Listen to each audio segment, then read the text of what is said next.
ছোট থেকে শহরে বড় হয়েছি বিধায় হাজবেন্ড ভেবেছে যে আমি কোনো পশু পাখি যত্ন করতে পারবো না। দেখতে দেখতে 1.5 মাস হয়ে গেল, আলহামদুলিল্লাহ আমার সুখ পাখিগুলো কতগুলো ডিমও দিয়ে ফেলেছে। হ্যালো এভরিওয়ান, আসসালামু আলাইকুম।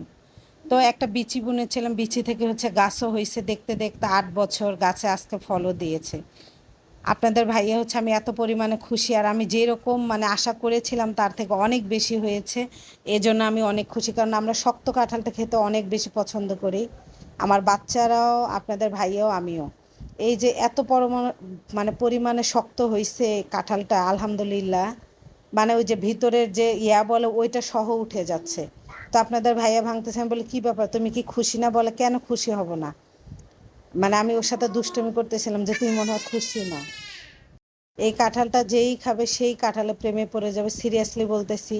যারা শক্ত কাঁঠাল পছন্দ করেন, মিষ্টি তেমন এটা মিষ্টি তেমন শক্ত, মানে প্রথম ফল হিসাবে এত সুন্দর ফল হবে মানে ধারণার বাহিরে ছিল, আর আশারও বাহিরে ছিল। ভাবছিলাম যদি গলা কাঁঠাল হয় তাহলে কেমন হবে, আবার ভাবছিলাম কি জানেন, যেহেতু বাড়িতে কোনো আমার ফল গাছই নেই, গলা কাঁঠাল হোক আর যেমনই হোক গাছটা রেখেই দিব। তো আল্লাহ মানুষের আশা কখনো নিরাশ করে না, একটু সময় লাগে ধৈর্যের, মানে ওই যে কি বলে না যে আল্লাহ ধৈর্য পরীক্ষা করে। ধৈর্য যদি আল্লাহ তাআলা উত্তীর্ণ হয়ে যায় আল্লাহ পরীক্ষায়, তাহলে আল্লাহ তাআলা তার কখনোই কোনো আশা অপূর্ণ রাখে না। তো আমিও ধৈর্য ধরে, অনেকে বলছিল যে রেখে লাভ কি, কেটে ফেলো, কেমন হবে না হবে, এরকম হয় না? তো আমি বলছি আচ্ছা যেমন হয় হোক। তবে প্রথম ফল আলহামদুলিল্লাহ 3টা কাঁঠাল ধরছে, আপনাদের ভাইয়া 2টাই নিয়ে আসছে বাড়ি থেকে যেয়ে। আর একটা আছে ওইটা ছোট। আর যেহেতু ভাবিরা আছে বাড়িতে, ভাড়াটিয়া আছে, তারাও একটা খাওয়ার ব্যাপার আছে, এই জন্য ওইটা রেখে আসছে। আর 2টা হচ্ছে নিয়ে আসছে, আনার পর হচ্ছে এই যে কাঁঠালগুলো মানে অনেক মজা করে খাচ্ছিলাম। আর যেহেতু আমার কলিজার আপুদের ভাইয়াদের সঙ্গে সব কিছুই শেয়ার করি, এটা না শেয়ার করলে কি হয় বলেন? আমার গাছের কাঁঠাল, আলহামদুলিল্লাহ বলতে পারলাম যে এটা আমার গাছের কাঁঠাল। তো খেয়ে দিয়ে হচ্ছে আজকে প্রথম আমার কোয়েল পাখি, যারা দেখেছেন আমার সুখ পাখি 2টা ডিম ভুনা করব।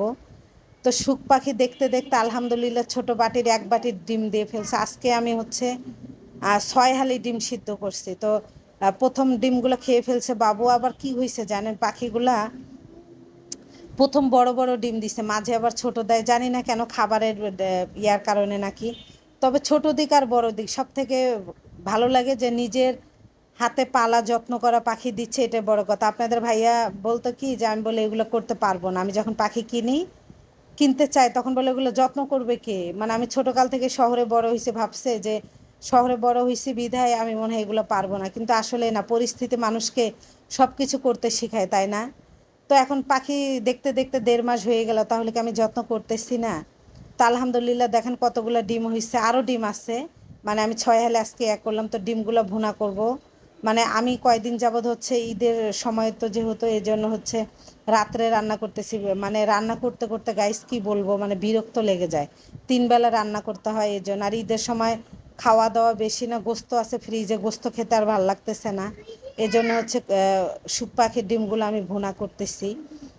এই যে পেঁয়াজ দিয়ে আমি ভুনা করব, কে কীভাবে শুক পাখির ডিম খান অবশ্যই জানাবেন। তো আমি এইভাবেই ভুনা করলাম। আমি আরেকবার কিনে আনছিলাম, আজকে হচ্ছে আমার সেকেন্ডবার খাওয়া।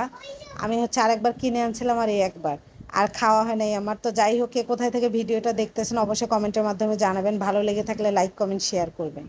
আর যদি ভালো না লেগে থাকে, দেখতে দেখতে একদিন ভালো লাগে থেকে ভালোবাসা হয়ে যাবে ইনশাল্লাহ। শহরের মেয়েরাও সব কিছু পারে, এটা দেখিয়ে দেওয়ার একটা চ্যালেঞ্জ ছিল, সেটা আমি পেরেছি আলহামদুলিল্লাহ। এই যে